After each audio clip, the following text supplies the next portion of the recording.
26101006 from 1 right, cleared for takeoff. 1 right, clear to go, yeah, 2 passes. 4461, 1 right, line up and wait. Hey everybody, I'm Jason Rosewell, and over there is Joe Reilly, and that makes this FlightCast, the one and only Infinite Flight podcast. I run a little show about a mobile flight simulator called Infinite Flight, and Joe's just here to put people in the holiday spirit. Isn't that right, Joe? Absolutely. So Joe, if someone doesn't have Infinite Flight on their phone or tablet, where can they go to get it?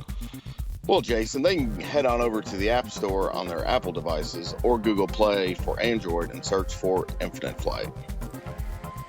Wonderful. Well, Joe, for the second week in a row, we have had some last-minute schedule changes, so I guess you and I are just going to chat for a bit, and then we'll invite in our special guest, Dan Schlicht, for a feature interview. What could go wrong?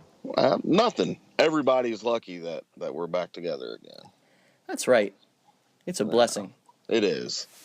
And, check this out. This is our 10th FlightCast episode. Did you ever think you would make it to 10? I had no idea. I had no idea if it would get this far or not. And actually today my wife said, "So, do you think you're going to run out of things to talk about?" That's what, I'm here for. I said, "That's what Joe's here for." No, I said, Exactly. Maybe. I don't know. We're just going to keep going and see what happens. So, Yeah. Joe, you've been a little bit busier lately in the Infinite Flight community since we chatted the first time in episode 3. So your role is kind of evolved from your average ATC, advanced ATC member to something a little more. So what are you doing these days besides being sarcastic and trolling people? That's pretty much it. It's whether I'm That's the doing main it job. Officially or unofficially, it's still going to happen. So You know what? Before you answer that, we should just say our sarcasm levels are not always super well received, or should I say, they're not always interpreted as sarcasm. Maybe. if we had $1 for every time somebody called us an we could probably pay for every live membership out there, I think, at this point. Oh man, that's the truth. Yeah, it gets to be a very, very hairy situation when people don't quite understand where we're coming from. It's true. I was, like things did get a little hairy last week, specifically. Yeah. Yes, they did. Yes, they We had to did. take a chill pill. Yeah, we need to tread water a little bit. That's right. Take a little little bit break. more, I guess. Take a little breather. Yeah. Give Yeah. people a bit of room without the sarcasm. But but you do have a role with our ATC community. So why don't you fill us in? Yeah, when we got to the size where we just outgrew the Facebook chat we were using and couldn't have enough space, so we used we've migrated over to an app that FDS has been using for a while. It's Slack, and I'm there basically to babysit all the children when they're not at recess or music class. So if you're here now, who's babysit, or I should say, I have no administering idea. Slack? Tristan's going to be pretending like he is, Mm-hmm. but how serious you want to take him or not is up to you. So Nice. yeah. So Joe, you also have a bit of an announcement to make today, so you can share that with us. Yes, absolutely. The much anticipated and long awaited written test for ATC is being released. Should be Today. Actually, as this airs. Yeah. Mm-hmm. Yeah, it should be good to go. We've had a few step backs over the months, but it's finally there. We're finally good to go. Process is going to be similar to what everybody has already gone through and what you're used to. You're still going to want to contact one of the recruiters, or Jason, about your interest. And, we've got requirements. We're going to want age, basic maturity level. One of the things that I think Tyler's introducing is we want you to have a minimum of 250 operations on playground ATC. So basically, we don't want somebody trying to take this test that is never attempted ATC before, which, as you know, Jason, can be quite daunting opening that menu for the first time. Why do I understand that part? I don't know, man. I was just trying to throw it back to you. I was tired of talking. I Because don't my know. controlling is still a reflection of that. No, you're on a scale from Josh to Tyler, you're about an Ian. I'm at least a Liam.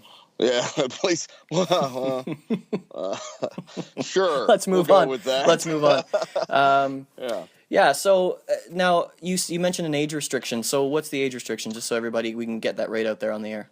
Yes, we want it to be 14 and older. Okay. That's rules that have been in place. Yes, I know there are members that are slightly younger. They were grandfathered in under previous rules, but we are going by parameters we have in place currently. And it's probably worth noting too that even if if a younger member is grandfathered in, or if it doesn't matter who it is, we do, or I should say, the administrators are in there flying around doing regular checks on the general overall quality of the air traffic control that's happening on the advanced server. So everybody's always watching. Our advanced crew is actually really good at kind of trying to I guess correct each other, hopefully in a professional way, and just so that we can maintain a good level of service. So, yeah, and that's what Slack is for. Yeah, critiques do not go wanted ever. There's never a need for feedback. That's true. Amongst other controllers. But yeah, I mean, you've got Tyler and Mark who most of the time that's all they're doing is out there flying, and we fly a lot as well. I don't probably get on the control side nearly as much as I used to, but there's other things to be done. So yeah, I mean everybody's definitely checked up on throughout the entire promotion period for sure. Cool. And just maybe we can throw a tip out there. If you guys are planning on taking your advanced ATC test, like Joe said, starting today, you're going to start by writing a little quiz online. You can contact a recruiter. There's lots of information on who the recruiters are on Facebook and on the Infinite Flight forum, which is community.infinite-flight.com. Just do a little search and you'll find it. Go ahead. We're probably going to do the same thing here, but how you contact a recruiter is very important as well. We really don't want the whole ATC test, bro, type of question. If you're going to do that, please direct all those to Mark Denton. Yeah, and actually, Denton. Good call. And if English isn't your second language, or it isn't your first language, and you think there might be a little bit of a language barrier there, that's a good chance to go to Mark Denton as well. Yes, he's extremely patient, and is definitely the best at dealing with that. So he talks it's fluent American as well. Yes. And it's MARK, not C. Just I don't want anybody to get confused on that. Make sure you're finding the right mark. Yes, absolutely. So and in terms of tips for the test, Joe, can we from my perspective, after having just recently taken the test myself and been involved a little bit in some of the questions, I'd say from my seat, sequencing is probably the biggest thing that needs to be understood by a potential air traffic controller. Would you agree with that? Absolutely. I think that is probably the most important thing as far as running, tower on Infinite Flight, and probably the thing that we see done wrong the most during tests is people just they're not grasping how important sequencing is, and if people understand how much easier it makes your job sequencing, it puts responsibility on the pilots and not necessarily on you. So it's something that definitely needs to be understood, and you have to know how to do it. Yeah. And guys, if you're not sure what all that means and you want to chat about that, don't be afraid to contact a recruiter and just say, hey, I have some questions for you. I want to take my test, but I want to do it properly. Often there's people, including myself and Joe, who will just come and fly in the pattern for you and answer your questions. So you can hit us up on Facebook or on the forum. We have nothing better to do. So nothing better to do. Yeah, we're here. We're here to serve. Free labor. Yep, that's right. So anyway, that's the announcement that you had, Joe. And anything else you wanted to note on that topic? No, just don't ask to take the test if you honestly have no idea what you're doing. There are time limits. You're not going to be able to take it every day. If you take it once and you fail, it's either going to be 2 weeks or 30 days before you can retake it. So, we encourage everybody to try, but please only try if you honestly think that you know what you're doing. There we go. All right, well, guys, I wanted to share a little bit of just a couple of cool aviation resources that I've been discovering over the last, I don't know, maybe year, since my passion for aviation has continued to reignite. And so one guy that I've been following on YouTube, his name's Josh, and he has a channel called Mr. Aviation 101. So you can go to youtube.com/Mr. Aviation, that's MR Aviation 101. This guy has basically video journaled his entire flying career so far. He's in his early 20s, I would think.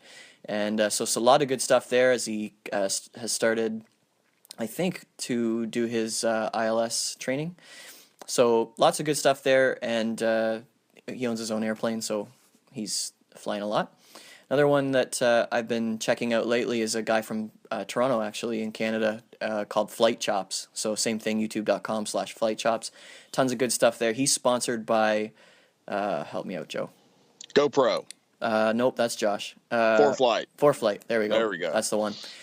So he's sponsored now, lots of really good content, great videos. He shows, there's this really cool video that I watched of another flight student at his, I guess, aviation, the company that he works with, who's landing at Toronto Island Airport, which is right near where the CN Tower is, if you see a picture of Toronto. And there's a airline called Porter that flies Dash 8s into Toronto Island all the time, and she's coming in, and that's a cool plane. Oh yeah, plane. man. Yeah, that wasn't subliminal either. No, not at all. Matt, if you're listening, Dash 8. C-130. C-130-8. So anyway, this girl's coming in for, I should say lady, coming in for on her final approach, and you can see this, the wake turbulence from, or the prop wash coming across the lake behind it, but her and her instructor don't notice. And so the controller puts them right in there behind them, and she almost bails right at the last second, and the controller the flight instructor has to take control, and it gets your heart pumping as you're watching it. So anyway, check that out. Apparently we spend our time watching different types of videos on the internet. I don't know what you're talking about. I'm on there on YouTube watching airplane videos all the time. Training videos, that's what I'm talking about. Right. Okay. Yeah. So I guess as a last resource, and Joe, I've talked about this a little bit before. I've used SkyVector quite a bit. If you are really, training, we couldn't tell. There it is. If you're training for your approach frequency test, which maybe Joe, can you touch on the various levels that we have set up? Yes. So everybody, are you talking about like from apprentice to officer? Yeah. So everybody's going to start an apprentice, which is going to give you smaller single runway airfields, and promotions are done that point up to specialist. Just kind of, hey, time, feedback. Having Mark or Tyler or somebody else have a chance to fly for them.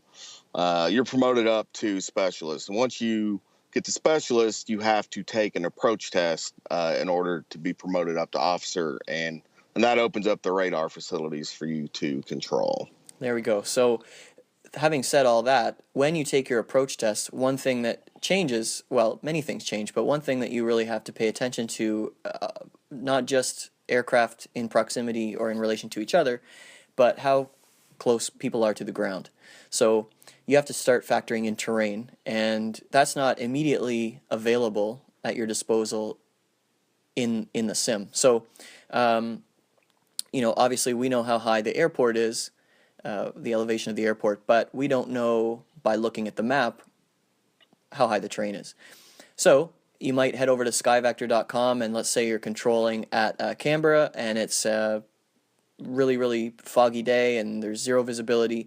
You have to make sure that the aircraft can't see where they're going, so you've got to vector them correctly into their final approach. So you can pull up the airport on SkyVector, and you can basically see the elevation at and around the airport, which comes in really handy because you're not going to be clearing aircraft for their intercept at 3,000 feet, or they'll be in the ground. Yeah, not if you want to pass. Not if you want to pass. That's right. Yeah. And we as approach testers will just sit back and let the plane take a screenshot and let the plane crash into the mountain. Emergency controlled landing, Jason. There it is. The Joshua Smiley landing. Yes, there you go. Cool. So there's a couple of resources for you. I also just wanted to toss out this one of the podcasts that I loved when I started getting into podcasting and still do is Stuff You Should Know. And this is a pair of guys from Atlanta. And if you go to stuffyoushouldknow.com, you can search for episodes. You can subscribe to their podcast on iTunes. And they have a few that are related to aviation. There's one that talks about why do your ears hurt sometimes when you fly in airplanes. They've got one, how do airplanes catch speeding cars? And do they really use airplanes to do that? Which I can attest that they do, since it has happened to me. Or at least they told me it happened to me. The cops in Iowa seem to think that they were using an airplane anyway. But they've got one, too, on how ejection seats work. And you guys should definitely listen to that one. It's bonkers. You do not, well, unless your jet's crashing, you do not want to be ejected from your cockpit. It's bananas. Crazy. Yeah. And again, unless Joshua was flying, then you. Yeah, exactly. Yeah, he's the only one that can make it from the gate to the runway in under a second. We were talking earlier. Imagine Joshua had an eject button on the screen. Yeah. Yeah. I don't know if he would throw his iPad through the roof or what would happen. Cleared for pushback. Eject. For pushback. Gone. And then there's also one more. You can search for Amelia Earhart. They've got a video episode on Amelia Earhart, which is really, really cool. So that's your cousin, right? I am a distant relation of Amelia Earhart, and I don't know exactly how, but hopefully when I start flying, I have better navigation skills. Is that kind of like what your parents tell you when they tell you your dog's going to go live on the farm? I know you want to be a pilot, Jason. Did you know you're related to Amelia Earhart? Exactly. Yeah. Sure, Mom. Okay. That's cool, Mom. Thanks. Well, yeah, I'm going to sit here and fly my space shuttle outside of the mall. Yeah. All right, man. Well, anything else before we get Dan on the horn here? I don't think so. I don't think we've broken anything yet. We haven't broken anything? All right. Well, happy holidays, man. Yeah, you too. Happy whatever is you celebrate up there in Canada. Thanks. Yeah, it's Christmas. Oh, is it? Okay. Yeah. I didn't know. Yeah, we celebrate Christmas up here. Okay. Or Hanukkah, or whatever. Canada's multicultural. Kwanzaa. I guess I don't understand that whole side of it, but I didn't get to do my Dave Chappelle impression this time. I know we dropped the ball on that, but whatever. Oh, well. Well, having said all that, I think it's time for today's guest. Dan Schlicht is an Infinite Flight Moderator, Infinite Flight Fan Group Admin, and a member of the private beta testing team. He joins us today from Kenosha, Wisconsin. You guys know him as FDS Niner with the purple tag. Dan, welcome to the show. Hi, Dan. Hey, guys. Thanks for having me on today. Wonderful to have you. Dan, you and I have never talked, so why don't you tell us a little bit about yourself, where you're from, and what do you do for a living?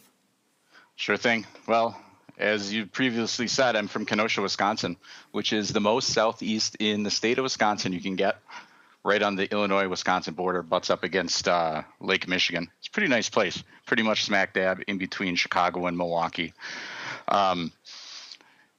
34 years old, or young, however you want to take that. I work for an IT services provider, providing IT services to businesses, basically between Milwaukee and Chicago, and then also in the St. Louis area. Been there for 14, it'll be 15 years in April, mostly in sales and operations, and I really, really enjoy it. Helps me stay current with technology, which is awesome. Also heard you were a golfer. Oh, yes, I am a golfer, and I see that my buddy Mark Denton wants to know my handicap. I'll just challenge him straight up. no handicap, and I think I'll beat him. But my current handicap at the club I'm a member of here, the Kenosha Country Club, is a 16 mark. So That's not bad. 16 means that you get out on the golf course at least every, I don't know, 2 weeks, I'd say. Yeah, well, my goal typically has been once a week during, I guess, the golf season, which here can range between April, sometimes it's warm enough, to maybe sometimes starting in May. And I played my last round, I think, in the middle of November. Or I'm sorry, the first week in November. Okay, so you're a member out there somewhere? Yeah, it's a private club here in Kenosha. Cool. It's a pretty nice place. Awesome. Well, let's talk about your recent trip to the Bay Area. You were in San Francisco recently. Yeah. As many people have seen, this is my second stint with with Matthew from Flying Dev Studios. But what brought me out to the Bay Area was I have a customer who owns shopping malls throughout the United States, and they're working on a acquisition of a property in that area. I can't say which. But yeah, that's what brought me out there, and met up with Matt and Valentine. I apologize if I'm pronouncing your name wrong.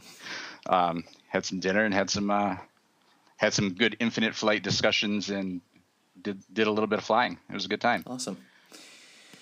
Cool. So let's talk about flying. Are you a pilot? I'm not. I would just call myself a big enthusiast. So through my job at Platinum Systems, the technology company, the CEO and owner of our company is a pilot. Our CFO, his brother, is a pilot. Our CTO is a pilot, as well as we had another former employee, our service manager, who is also a pilot.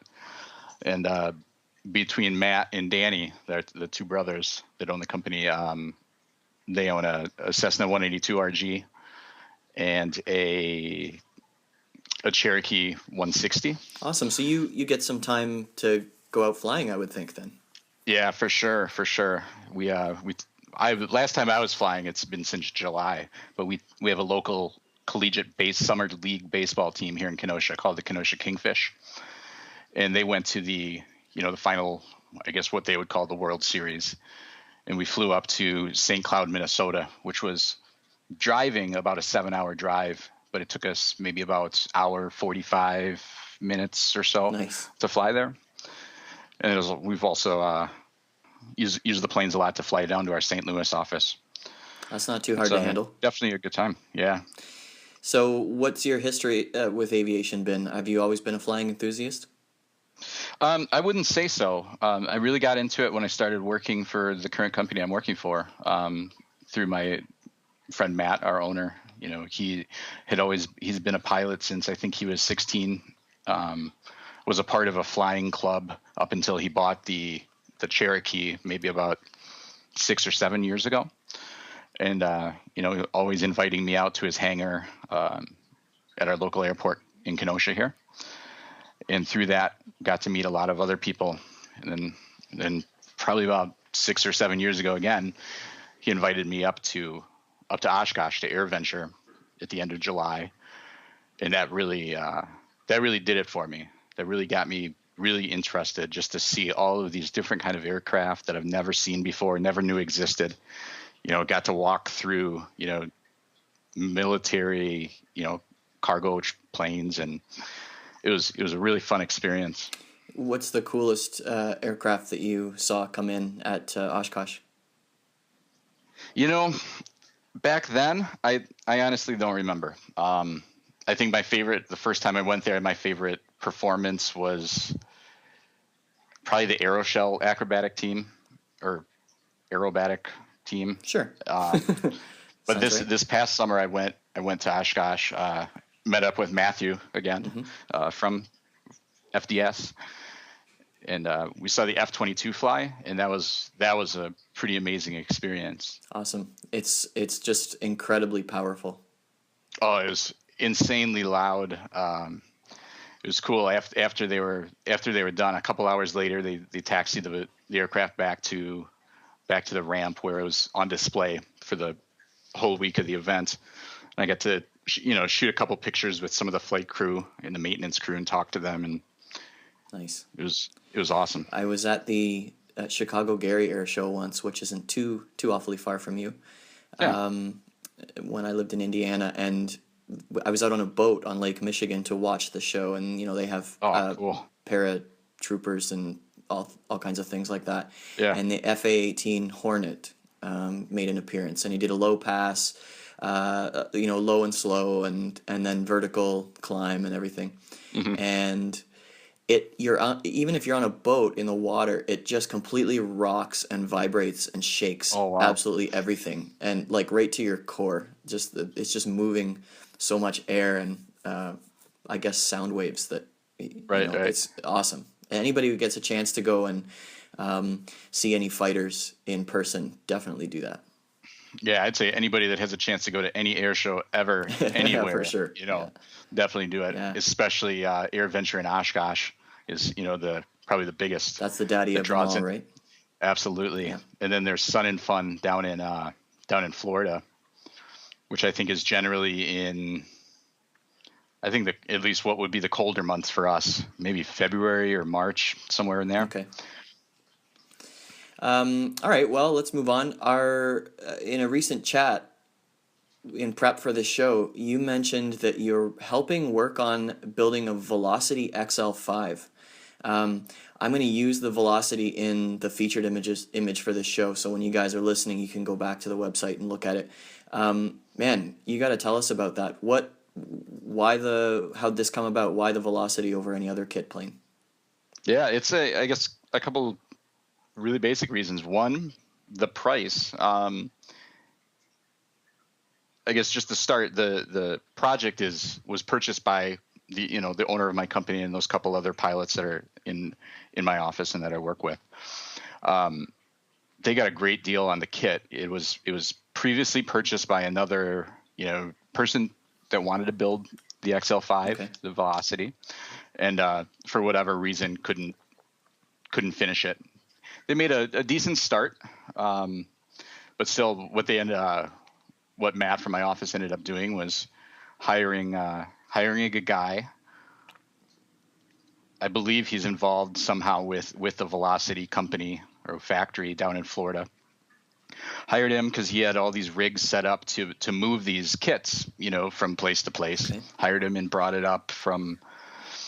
I don't recall exactly where it was. It might have been in the St. Louis area, actually, where they purchased it from. But they got it up here into Kenosha, into one of their hangars, and it's been a fun project so far. I have a YouTube video I'll shoot you a link for that you probably can post for sure. Along with this. That is a short. I want to say it was a 2 or 3 month period. Time-lapse video that we did of, I guess, the progress initially. Probably won't show you much, because a lot of the work was, I guess, intricate fiberglass work inside of, the cabin or inside of the wings. But it'll definitely show some progress and show relatively the stage that we're at now. Cool. So so price cost was being one the big thing. factor. Yeah. The other is, I mentioned earlier, we have an office in St. Louis. And we typically fly the 182 down there, roughly 150 knots or so. The Velocity is going to cruise at, I would say don't quote me on this, but that's hard because you have to, 180 knots or so, or maybe just a little over 200 miles per hour. Wow. So as far as time in the air, it's going to be a lot quicker. And then there's some other, I guess, upgrades that they wanted to do with the 182 in terms of avionics and autopilot and, things in the dash, basically. That would have been a substantial investment where it's sort of cost justified, working on this project. Okay, let's invest the cash into the Velocity, get the avionics and panel that we want to make it a great aircraft, for IFR flying and whatnot as well. Okay. Nice. I'm just taking a look at the website as we speak here to see if they have any cruising speeds or anything. But it's more just weights and sizes. Yeah, and I know things there like is that. one page kind of deep inside their site that'll show I want to say cruising is 205. Okay. Well, anyone who's really interested, head over to velocityaircraft.com and I'll put a link to that in the comments too. All right. Well, awesome. Have you been up in a Velocity before? I haven't. The only place I've ever come close to them is the project here in Kenosha we're doing, as well as seeing, already built aircraft at Oshkosh Okay. at AirVenture. What's the advantage to having the prop at the back? Oh gosh, that's a question that I will defer to somebody that actually knows the answer to. Okay. No worries. Well, maybe one day I'll have somebody who builds airplanes or knows about the all of that stuff, because I certainly don't. I wish I had an answer for you there, but I don't. Sorry. No worries. All right. Well, let's get into your history with Infinite Flight. How did it start? You've been around forever, since basically version 1, correct? Yeah. I looked it up recently, as far as when I downloaded Infinite Flight initially, and it was, I want to say 3 or 4 days after their initial release to iOS, Oh, wow. which was in March of 2012. So started, probably like a lot of people that are into Infinite Flight now, launched the app. I'm like, wow, this is a little difficult. For sure. I can't put the plane down. I struggle to take off. So I'm like, okay, move on to something else for a couple of days. Then I'm like, come on. I'm like, I can do this. I put in some time and effort, even talked to my pilot friends of mine. I'm like, what am I doing wrong? Got a little assistance, and don't recall my exact number of hours logged. I could tell you what it is in live, but it's probably near 500 total. Okay. I would say hours that I've had. So how did your relationship with FDS start, and how has it evolved over time? Yeah, sure. Well, I want to say it's maybe probably going on 2 years now that I've been a part of their private beta team, which is a group of maybe 20 or less active users. Initially, it was just, testing new features as they were released, or pre-release, I should say. Finding bugs and documenting them, and more importantly, finding the ability to reproduce those errors and bugs and things like that consistently, so they know, what to look at as far as their code or design and graphics, that type of thing, to eliminate those bugs or errors or issues before they release it, which is, I guess a big thing. A lot of people, I don't want to say complain, but voice their opinion on, like, hey, when's the update? Where's the update? It's always because they want to push out something fantastic that is not full of bugs or errors, and those things take a little bit of time. Well, and not to mention the outcry if you release something that's buggy is far worse Absolutely. than the loud few that just want it sooner, right? And that's because they love it and they want it sooner, but it's far worse to release something that's not ready. Yeah, absolutely. Yeah, so did that for maybe about a year, just being there in the background doing some bug testing and beta testing. And then from there, we had, in our beta community, talked a lot about the live, multiplayer experience. So Matthew and Philippe started working on that, pushed out a beta for that, and we got to a point. It was probably about 6 or 7 months prior to when it went live, which is, I want to say, October of 2014, I think, is when it initially released. Matthew approached me asking me to put together I guess a more public type of beta team of maybe 100 or so we can do more stress testing of the whole live experience. Okay. So worked with them in recruiting, through IFFG and other groups, recruiting that team and kind of managing those people.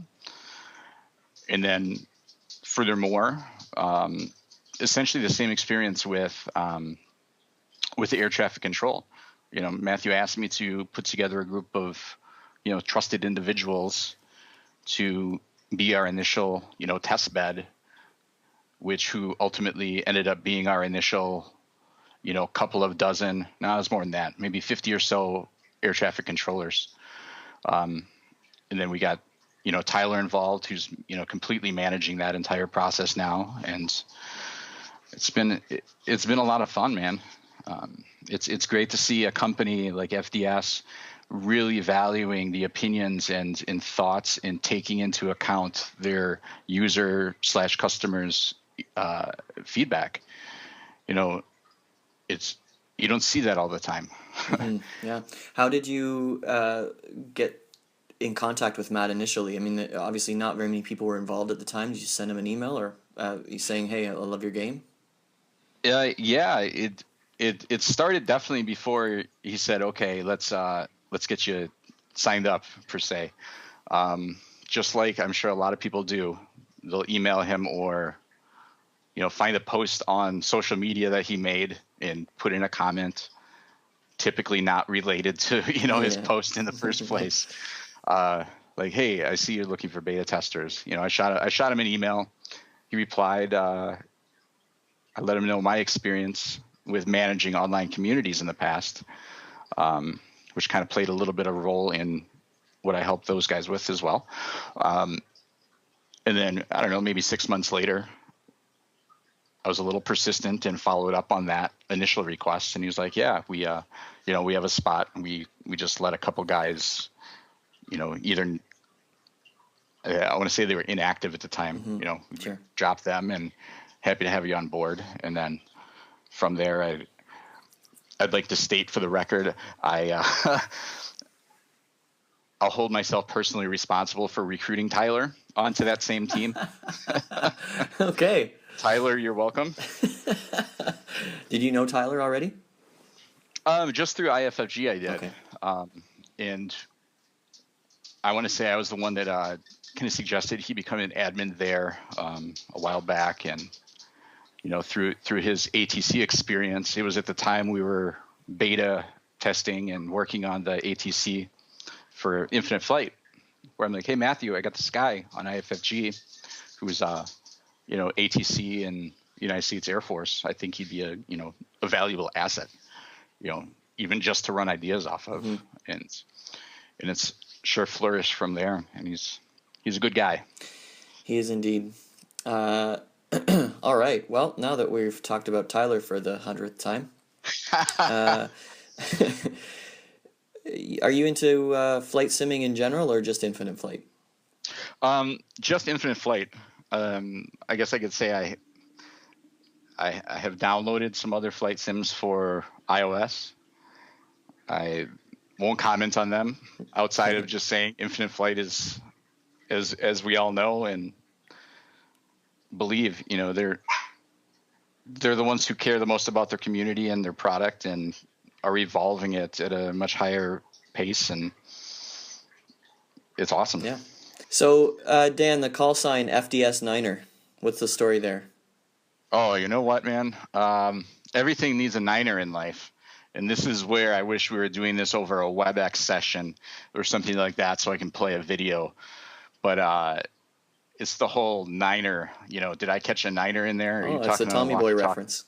Exactly. Chris Farley. Love it. Yeah, that's the only reason. And, well, make sure you don't change your call sign because with the new version, it's going to be uppercase if you try and change it. I'm completely aware of that. And all right, well, FDS9er it is then. I love the Tommy Boy reference. That's a totally acceptable answer for me. Awesome. So let's get into the nitty-gritty here. If Infinite Flight was your product, how would you make it evolved? What would be next? Where would you like to see it go? Oh, gosh. There's so many things I'd love to comment on, but I can't. Honestly, a lot of the things the overall community, different Infinite Flight communities have been asking for, buildings would be cool to see. The multiplayer added a really, really great, I guess, reason to keep coming back and, use the app. You don't have the same experience every single time. Whereas, in single player, you would go and fly and great. you just flew. Exactly. You know, Yeah. I guess I know I'd what like you're to see wrestling more. with right now because you know what's Yeah, coming down the pipe and you're trying to I trying to do. avoid I those things. do. I mean, exactly trying to, you know, Okay, I so let's pretend for a second. I don't know what's coming down the pipe. So let's pretend for a second that we get things that everybody wants, like buildings, landing smoke, interregion flight, and Mhm. Yeah, global flight is, high on my want list, I would say. right. And then we've got redesigned some redesigned Boeing aircraft like the 787. We got the Dash 8 added. So let's say we're a year or two into the future. All these things have come to fruition. Um, Daytime and nighttime is now in real time. Mhm. Where does the game, or let's call it a flight simulator, where does the simulator go? Like, are we moving to desktop? Are we staying mobile? Or in your mind, where does it go from there? Yeah, that's a great question. Desktop is I think a clear cut. I'm going to say priority, at least if it was my company priority. Especially being able to interconnect a desktop experience of Infinite Flight with the mobile users and have them all, on the same server. How that would all work, I have no idea technically over my head. But I think with all those things said that you previously mentioned, environment better, Dash 8, that'd be amazing. Mm. That would make a lot of people happy. um, the whole virtual airline experience, then comes into play. It's like, okay, let's give all these users these great, amazing features. They still can play, multiplayer. They still have real time, air traffic control, telling them flight paths and headings and whatnot. But then you got to stop and think, okay, why am I doing this? There's a lot of good virtual airline, I guess, managers or virtual airlines out there for Infinite Flight now. But I think what I'd like to see long term is just like X-Plane for desktop, or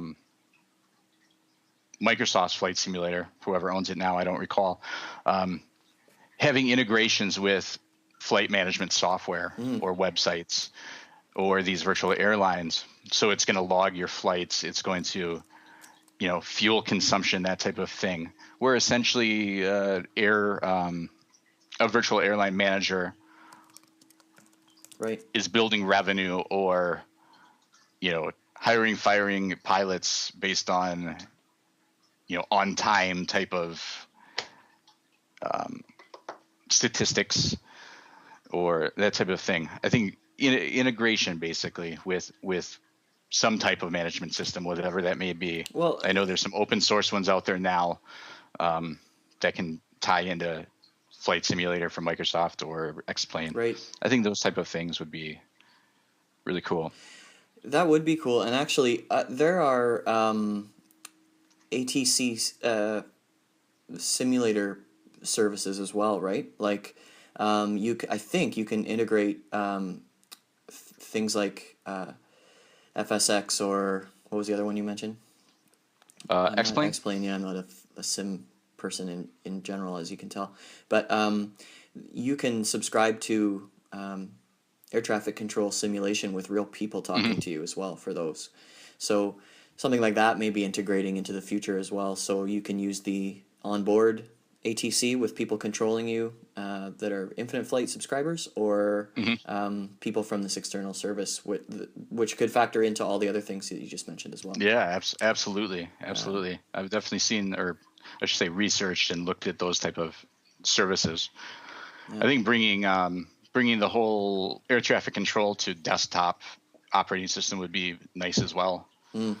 For sure. You know what I'd love to see is while I'm controlling maybe on my tablet, having another camera view up on my desktop screen, which I think actually could be, Cam, if you're listening, I think you should get on that. Just giving us something in LiveFlight where we can connect to the various cameras at airports via the API would be Really, really cool. You click on an airport or something in LiveFlight and be able to see what's going on at the airport. That'd be awesome. That'd be really, really cool. Cameron, you're on it. We expect the beta build in about 8 hours from now. There we go. Actually, Dan, Cam's here, so let's just let him talk about LiveFlight for a second. Hey Cam, you know what'd be great? What's that, Jason? If there was an app I could use along with Infinite Flight. You know, something I could use to track and share my flights, or check out where the action is before starting some ATC work. Well, you know, I actually happen to create something that does all of that. Really?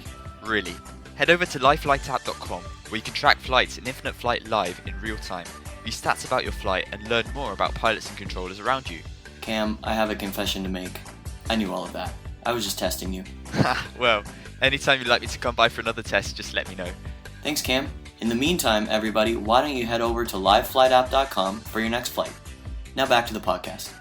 As we move on here, Dan, can you describe briefly your role with IFFG? How has that started, and how has that kind of changed over time? Yeah, sure. I want to say Jay had engaged me asking if I wanted to be moderator on IFFG. I'm going to say we were at maybe 1,000 users at the time, maybe a little under, somewhere around there. You know, I let him know, hey, I have experience in managing or helping manage online communities. At one point in my life, right after I started with my current job, about 14 or so years ago, I was into graphic design quite a bit and ran an online community or forum, I guess you could call it. We ran that up to about 6,000 active members over a couple of years, and I figured, hey, I'm really into this Infinite Flight stuff. You know, why not get involved in the community? So just started off, you know, basic moderating of topics and doing, you know, simple cover photo screenshots, that type of thing. Okay. I can say in maybe the last 6 months or so, just due to craziness in my personal life and, you know, work career wise, I've been pretty quiet, I would say, as far as my involvement there. You've just really been dropping the ball, is what I'm hearing you say. Absolutely, absolutely, and I will not deny that. Although I'm still there, posting once in a while. I see you there every once in a while. When Matt and I connect, posting screenshots. Yeah, for sure. Or photos.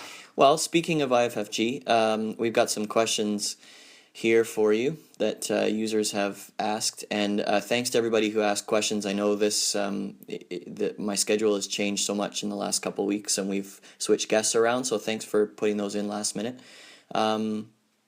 Alexei wants to know, and this was the best question in my opinion.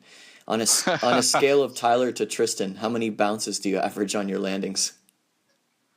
I think he's trying to ask how good of a pilot are you.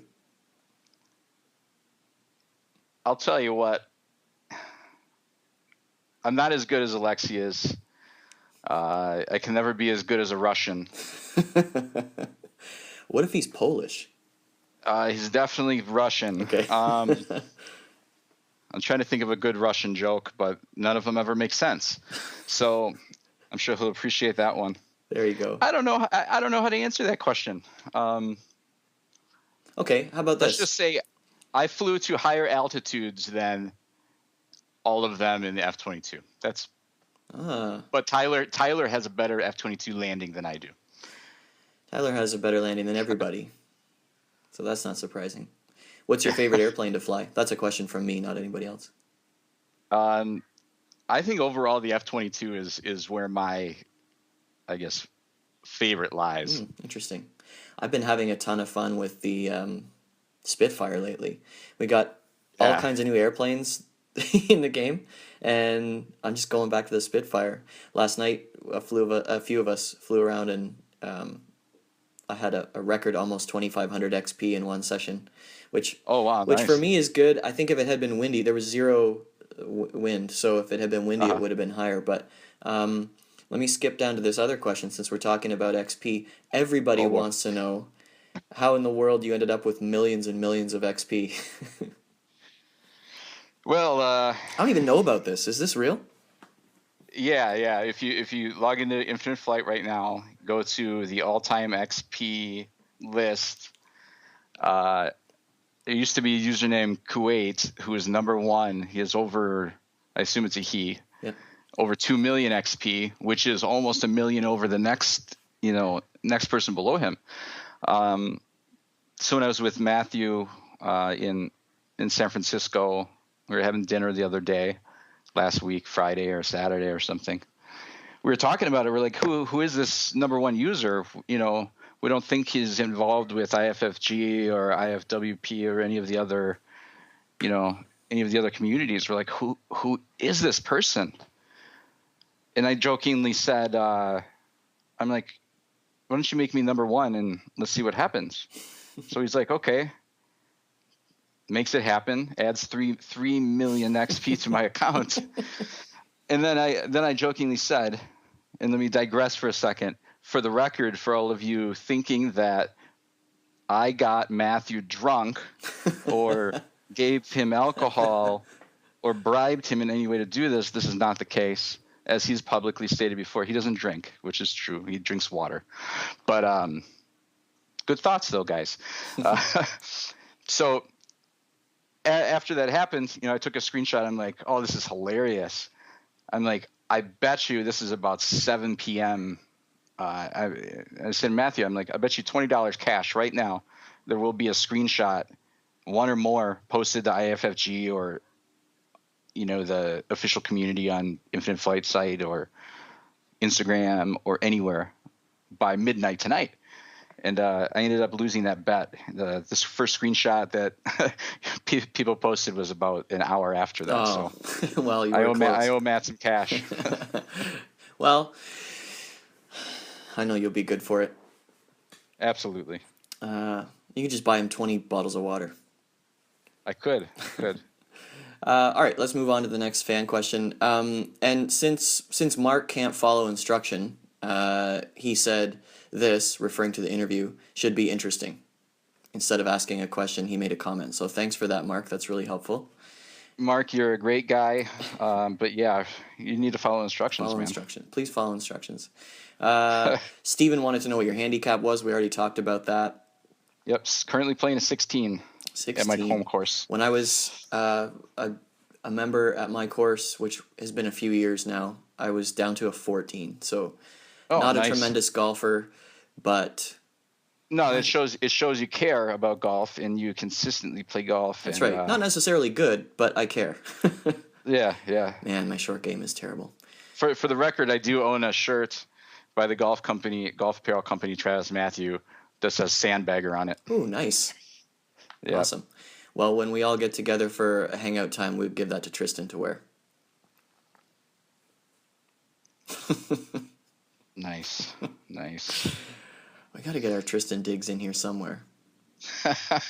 He'll do it when he's on next. All right, we covered your XP question. So from Nick, what's the funniest or most annoying thing that you've come across in your time as moderator on IFFG? Or I guess moderator on Infinite Flight, admin on IFFG, wherever. In all your positions as leader. The funniest, I'd say the funniest is just some of these screenshots users are posting, mostly to IFFG. Danny Barber, everybody probably knows him. Mm-hmm.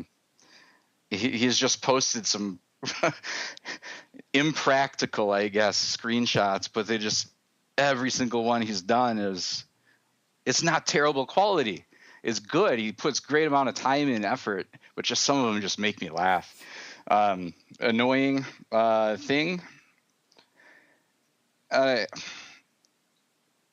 It's just the same repetitive questions over and over and over and over and over and over again. Yeah. And it's the one question that everybody probably can answer. I probably don't even need to answer that question, and everybody will know it. But when's the next update? Ugh. Or people taking, I guess, on the same note, people hijacking people's threads to ask that question. Or just post a picture of a livery that they love. Yeah, exactly. I don't understand. Is it because people don't? Is it because they're new and they don't bother to read any previous posts, and they think that's appropriate, or is it a language barrier? That definitely. I think it's exactly both. probably primarily not taking the time to search, or most users are using IFFG or the community on mobile. And last I knew, at least for iOS, you can't search Facebook groups based on from the iOS app of Facebook. Right, I think you're right about that. From the browser. Yeah. So yeah, just either Matthew from FDS is his Instagram is the perfect example of he'll take a picture of him flying locally in the Bay Area, his airplane that he owns, completely unrelated to Infinite Flight, and he'll get several comments. When's the update? Or please add -8, or please add, some obscure version of some obscure aircraft that's not in the app. Instagram comments are the absolute worst. It's like, like you said, on final in the Bay Area, and the comment will be like a crown emoji, lipstick, high five. Yeah. And it's like, oh gosh. Well, Dan, before I let you go, is there anything else that you'd like to add or let our listeners know about? Say hi to your mom, anything like that? Yeah, what's up, Mom? How you doing? Dan's on the air. I guess the thing I'll leave everybody with is there's a lot of features and functionality FDS is working on right now, as we all know, through little subtle hints. They post on social media and whatnot, or comment on, that are going to make a lot of you guys, a lot of the users, very, very happy. It's a lot of things that a lot of people have been asking for a long time. I'll just leave it. Like I said, I have to be vague intentionally, Sure. Just due to confidentiality. But a lot of people are going to be happy. Awesome. Well, man, thanks for joining us. I'm really happy to have you on here, and hope to have you back. Yeah, for sure. I appreciate your time, and I appreciate everybody taking the time to listen. Awesome. Thanks to you, Joe, for being here too. I'm glad I got to sit here and listen to you and Dan talk for 45 minutes. Hey, it's my pleasure, man. Thanks for being here and sitting quietly for once. Yeah. Just for this, you're probably going to not be able to talk on Slack for a while. I'm going to return the favor. Finally. I've been waiting for a chance I keep threatening to leave, and you guys say, no, Jay, Mark called me one day and said, you can't leave. I know things got a little hairy, but we're not going to let you leave. So yeah, well, I won't. I now owe $307 in long distance calling for doing this. So thanks. Oh, you're welcome. Happy landings, Joe. Yep, you too, man. So that was Infinite Flight Moderator Dan Schlicht, and he joined us from Kenosha, Wisconsin on Skype. Well, thanks for listening, everybody. If you haven't already, please head over to the App Store or Google Play and download Infinite Flight. For more FlightCast, visit flightcast.audio. We would also love it if you would subscribe to the podcast and review it on iTunes. You can find us on Facebook at facebook.com/FlightCastAudio and on Twitter at FlightCastAudio. If you have any ideas for FlightCast, please leave them in the comments. FlightCast is brought to you by Linkhouse Media on the web at linkhousemedia.com. Podcasting takes time and money, so if you have a few extra bucks, we would love it if you would consider donating to help keep us going strong. To donate, visit flightcast.audio and click on the yellow PayPal button in the sidebar. To cover the fine print, FlightCast is not affiliated with Infinite Flight or Flying Development Studio. I'm Jason Rosewell. Thanks for listening, and happy landings.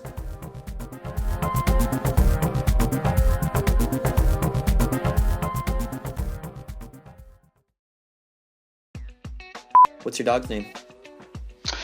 That wasn't on my list of questions. Yeah, her name is Z, and I knew she would be a nuisance. That's okay. I can hear her walking around on the floor, but we'll just pretend that she's here with all of us. So welcome to the show, Z. Yeah, Z is going to go outside. There we go. Happy crash, whatever. Burning flames. Awesome. All right. I'll use some of that at least. I didn't know you were actually recording that. We're still recording. Oh, okay. Oh, that's great. Dude, I nailed it that time. You did. That was impressive. Man, I can read. It's like you're a semi-professional.